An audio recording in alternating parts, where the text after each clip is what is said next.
Good morning mga kababayan.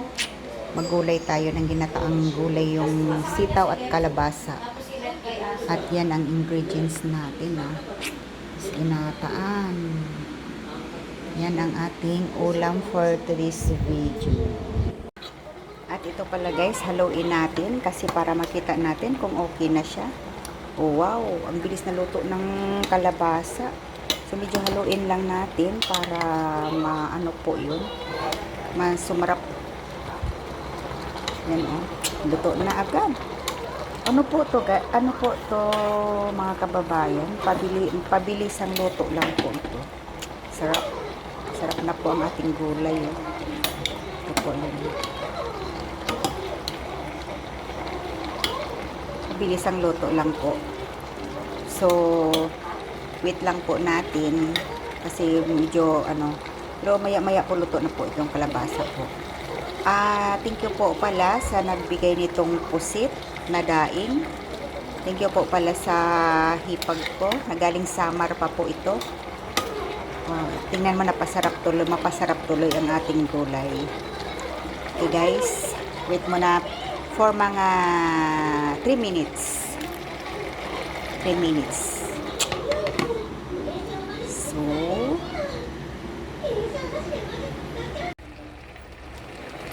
So ito mga kababayan, ilagay na natin yung huling gata.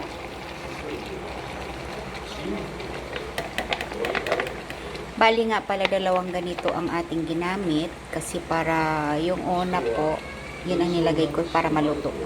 Tapos ngayon ito, pangalawa na. Para sumarap siya. Yan na mga kababayan, luto ng ating gulay. Ayan na, makulay na ang ating gulay sa ginataang gulay. Magkulay ang ating buhay, mga kababayan. Kaya na po, masarap na po. So, ngayon, tikman na po natin ang ating gulay. Tikman natin. Sarap. Sarap na kababayan. Sarap, grabe. Ganun lang kasimple mga kababayan sa pagluto ng ginataang gulay. Mabilis ang luto lang po ito kasi yung gata na ginamit natin is ready na. Naka-ready na yan. So, mabilis ang luto lang po yan. Okay, thank you mga kababayan. Don't forget like and share to this video.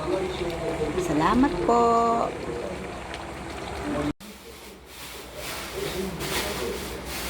Ang sarap ng ating ginataang gulay.